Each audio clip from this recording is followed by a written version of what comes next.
Thank you so much, Tanmay.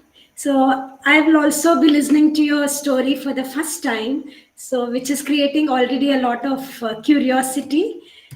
So let me give a brief introduction to everyone here about you. So Tanmay is a product professional at Walmart Global Tech, where he drives AI ML innovation at the intersection of Gen AI, data and supply chain. He has led high impact initiatives from architecting internal AI platforms to building solutions that deliver measurable business value while blending product thinking, technical fluency, and cross functional collaboration. So, beyond his professional journey, he's a spiritual seeker initiated into Samyama by Sadhguru. He meditates for 2.5 to 3 hours daily and sees his practice as a way of bringing clarity, balance, and deeper connection into every aspect of life. His approach to work and life is anchored in discipline, inner stillness, and constant striving for growth. He is also one of only 4 Indians ever to hold the senior international master title in correspondence chess, a published writer and exports journalist, a Toastmasters leader and mentor, and an active content creator. Across these diverse pursuits, Tanmay is passionate about clear communication, structured thinking, and elevating others through storytelling. We welcome you, Tanmay.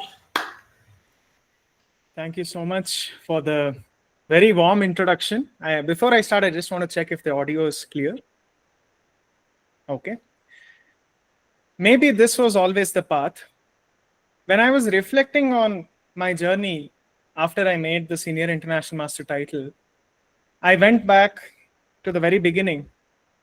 And I feel very strongly that life has happened exactly the way it is supposed to. To me, there is one quote by a very senior leader at Walmart that has always stuck with me. His name is Todd Garner, and he's a chief product officer of Sam's. And he told me that when people say, I regret that something did not turn out the way it did, it fills his heart with a lot of pain. Because the problem of what can be often makes people forget what they currently have. And who knows, the better future that they were aspiring might actually not turn out to be as good as they thought it will. Let me start from the very beginning. I was born in a middle class Tamil Brahmin family. We have been in Bangalore for a very long time now. I'm a born and brought up Bangalorean. From the very beginning, I had 2 labels attached. One was that I was academically a very smart child. And the second was that I was perennially obese.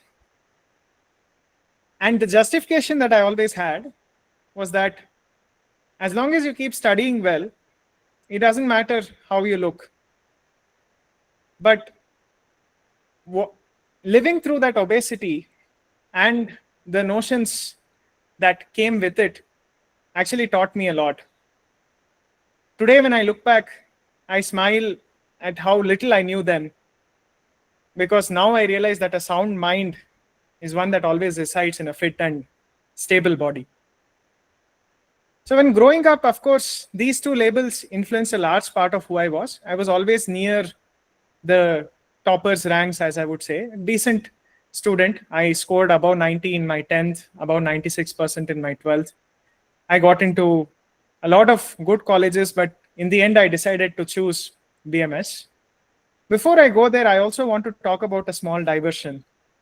At the age of 13, I finally beat my male role model, my father, at chess.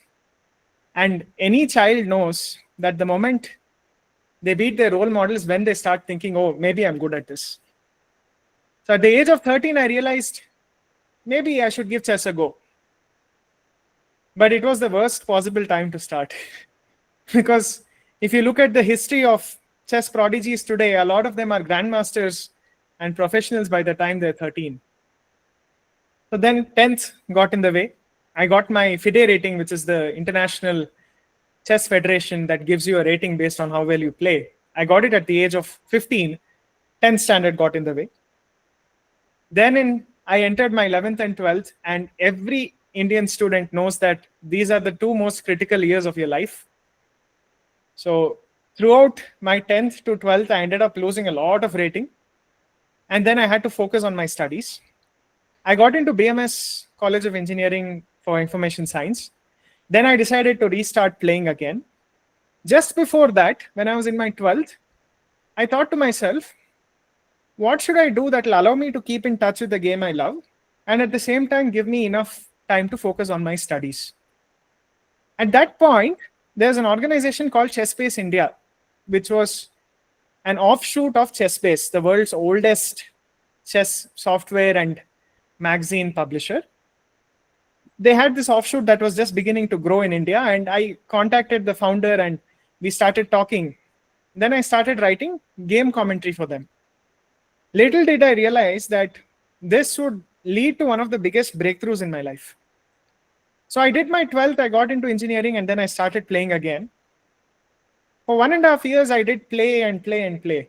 I worked really hard through it all. But somehow that success was always elusive. I used to practice a lot, and I always got this other label. Tanmay, you're very talented. You're also somebody who's much stronger than your rating. I agree, but then why was the rating not going up? Why were the results not coming? That was something that always confounded me. There was one breaking point I should mention. This was the 2019 state championship. I played a beautiful game, I should say. I completely outplayed somebody. I had a winning position. But then my nerves and emotions got the best of me. I went from winning to lost in 2 moves. I was so shocked and disappointed that I quickly signed the sheet, went away in tears, and then tore whatever paper I had in my hand, and I called my coach tearfully and I said, I'm done, I want to quit. He said, in his own way, youngster, you need to meditate. You're too emotional, that's your problem. And that is when I realized how much I was letting my emotions get the better of me. That was when I started turning towards what would eventually become my route to finding a better version of myself. In 2019, I was also graduating in a way. From writing just game commentary, I also started writing full-fledged sports articles covering the biggest chess events in the world. All the top stars, Vishwanathan Anand, world champion at the time, Magnus Carlsen. I realized that writing allowed me to combine my biggest strengths and also patched over my weakness. As a practical player, I would always get emotional, but as a writer, my analytical skill would somehow come to the fore. People were enjoying it. I'll mention another reckoning moment because it all ties eventually to my correspondence chess journey and who I became as a person. This was in Goa, sometime in June. This was during my summer break. I was playing an event. And a Grandmaster, Karthik Venkatraman, who's multiple-time national champion and a good friend of mine, that is the first time we met. We were discussing. I show him an idea that I had found in one of the toughest opening sequences to crack. Karthik looks at it and says, man, this is interesting. If you can get it to work, be something else. That was the first real validation I got, I should say. Now when I look back, I smile at it because nowadays I don't really seek validation. As long as I'm content with what I've done, I'm happy. But back then I really needed that push. That someone at the very top of the game saying, man, you're good, you should continue. That's when I realized that maybe correspondence chess and maybe the deeper aspect of analysis is what suits me. So let me tie in what I mean by this. Correspondence chess is a format where you play the same chess game, but over days. So typical game lasts anywhere from 6 months to 2 years. You get 50 days for 10 moves. And you can use all the software in the world you want. Think the latest and greatest chess artificial intelligence. And the distinguishing factor becomes everybody has the same software and hardware. So what are you bringing to the table that allows you to win? This was perfect because I didn't have to play as a practical player. Chess became more of a science about capitalizing on those minute advantages and learning to be deeper and more involved than anyone else. 2019, chess as a science is what I discovered. At the same time, Sadhguru came into my life. When I was looking for that meditation program, I chanced upon inner engineering. My coach said I should give this a go. And I did, and I got initiated into inner engineering just before the pandemic. I still remember at the end of the program, I cried for about 4 hours. Because at the end, Sadhguru says, it is my wish and my blessing that life happens to you in the most beautiful way. When I look back, it was a very raw moment in my life. Now all the threads started coming together. I started practicing meditation, and then the pandemic hit in 2020 March. So as a practical player, I was more or less stagnant, and I realized that's not the way I should be going. And anyway, because of COVID, there were no tournaments. So correspondence just entered, and I slowly started.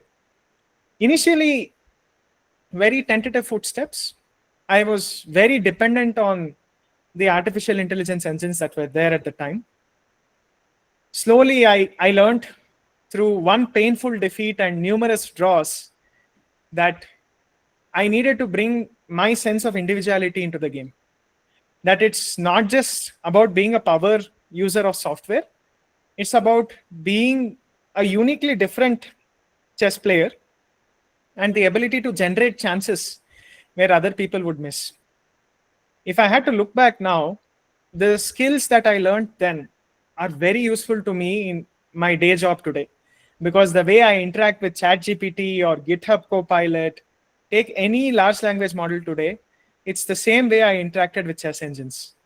That's why I say maybe this was always the path. Let me go forward a little more. 2021 was the beginning, I should say, and the end of 2020. This was a very hard period for my family. I lost both my grandfathers on the same day. I'm not sure how many such instances are there. And 11 days later, my dog was euthanized. So it was 3 deaths in a span of 11 days. Now, when my family and I look back, we call it 3D. And it was a period of very profound transformation for us. I realized how transient life can be. And I know death is a little touchy topic for everybody, but for me, it was a very transformative one.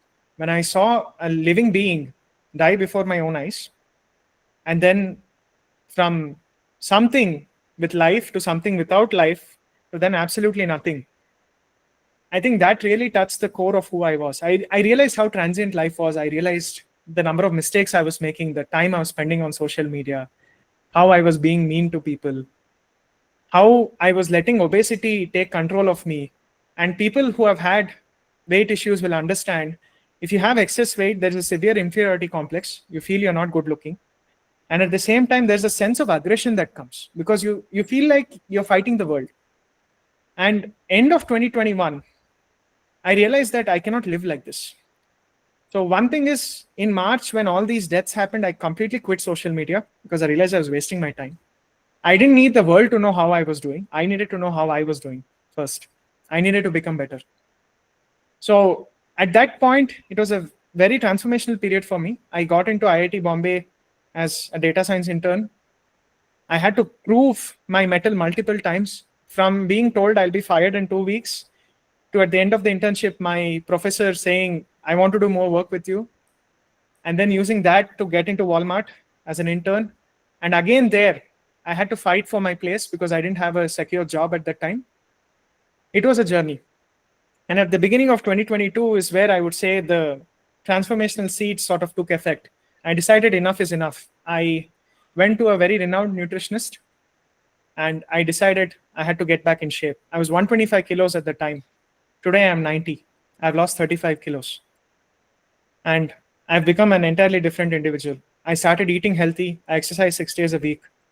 I realized that it was always a question between short-term and long-term. So you can either eat junk and feel good short-term, or you can eat healthy and feel good long-term. That was the policy that I started instilling in myself at that time. And again, 2022 was an interesting year. There was a point in April where I think it's almost stereotypical now. Any computer science student will look at doing a master's abroad. I had applied to 9 universities and I got 9 rejects. 9 out of 9, we call it to this day. And as I said, I didn't even have a secure job offer at Walmart. I still needed to clear an interview. So everything was uncertain. But I think one thing which I learned when those setbacks happened in 2021 is that when my back's against the wall and when I feel that everything has gone to dogs, that's when I find that something in me that allows me to go above and beyond. So I managed to secure that job at Walmart at that time. And I started working. Again, spirituality had sort of taken a backseat at this point of time. I was very focused on getting fitter and getting a job and so on. Once I got into Walmart, once the professional aspect was stable, I started re-exploring that part of me. Of course, correspondence chess was going on, not extremely successfully at that time, I would say. I was making progress, but a lot of such things were happening where the graph would go up like this, stable, slightly down, up. So that point, I'm very lucky that spirituality re-entered my life, late 2022. I attended this consecration by Sadhguru at the Isha Chikbalapur campus.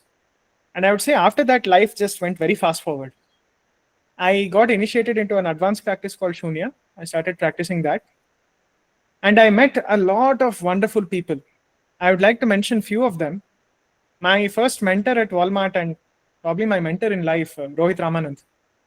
He's very caring, very compassionate. The first meeting, he's a VP at the company. I'm a nobody. I'm a new johnny. But he treats me like an equal. He gives me all the empathy. There was a struggle period I faced in mid-2023. And I ended up in tears and we were talking in the cafeteria. He was so passionate about what I was saying and so empathetic. He was there for me at that time. And when I came home, I again cried, but this time it was not out of sadness. It was the first time I cried in gratitude, because how can somebody spend at that level and who barely knows who I am, except for who I am as a professional, as a person, he doesn't know me that well. But how can he spend so long and be so selfless? And that's something really touched me. To this day, it does. And he was the first inspiration for me on how to live a disciplined life. To this day, I'm deeply motivated by how he leads his life. Then I also met my second mentor around the end of 2023, I would say October, Rohit Chatur. He was a VP at Walmart as well, and now he's at Angel One. I would say he's almost like a father figure to me today. He broke a lot of my limitations just by asking the right questions. And one thing I learned from Rohit is that you don't have to judge. You can just listen. I had my own life story. I had the circumstances that I went through, but never once did I feel like I was judged by him.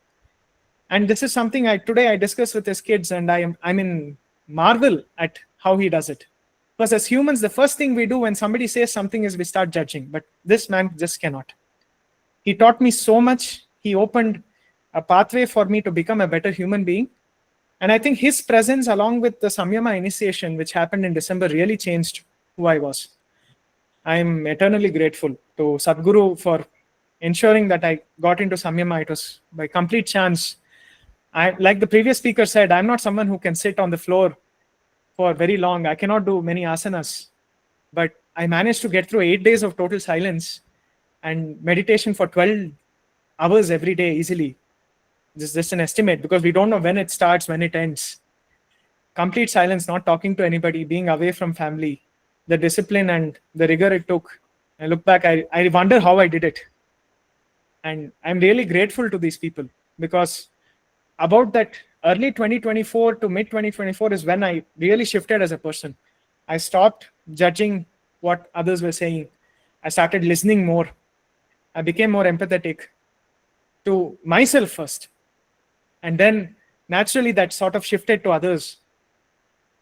And slowly but surely, the successes in material life started pouring in the moment I ensured that spiritually I started growing.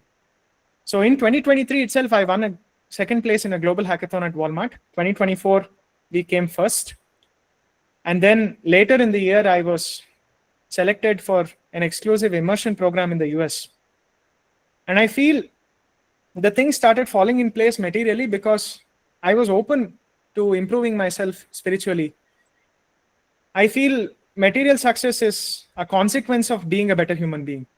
I think that's something I've learned in my life. I've always been a late bloomer. I never had anything tangible to show until I was 23, 24 easily. But somehow the grace of my gurus, it manifested in the best possible way when I was open to it. I always ask Rohit Chattar, why this happened to me. What good karma I have done that I have found people like you and my life has changed so much. And he has always said one thing, it's not the teacher, it's the student. The teacher appears when the student is ready. And I was willing and open to learn. And I think Samyama made me willing and open to learn. I found those teachers, and that's where life really took off. It was around 2024 that my correspondence chess also took off. I am now close to becoming Indian national champion in correspondence chess. And this year, I became the 4th Indian ever to make the senior international master title. It's the second highest title, one level below grandmaster. But to me, I felt again it was just a consequence of doing the right process. I found that in the 3 years of the ups and downs, I stayed committed and I started enjoying what I was doing rather than expecting what would happen. The moment I started forgetting about the results started coming. And that was a spiritual journey that I felt I really had to undergo. That learning to focus more on the process rather than the results. And then life sort of just took off after that. Recently as well, this became a big news in the Indian correspondence chess circles, and there was an article published on ChessBase India, and there have been a few interviews. And throughout it all, I've been surprised at how happy other people have been. To me, it was just one step, doing the right process day in and day out. That's all I'm focused on. Ever since Samyama, that's been who I am. I've never started looking at life differently, saying, oh, I've done this. I now have 2 horns on my head, or I have a halo, and people start treating me differently and all that. For me, it's never been like that. My only focus day in and day out has been, am I doing the right things? Am I being a good human being? Is there something that I can learn from today that will help me be better tomorrow? And that process of self-discovery has sort of helped the other things fall in place, if I had to reflect. And if I had to tie everything back together now to the title, maybe this was always the path. Maybe this was what it was meant to be. Rohit Chattar always told me that enjoy the ride of life. It's supposed to be lived with what comes your way.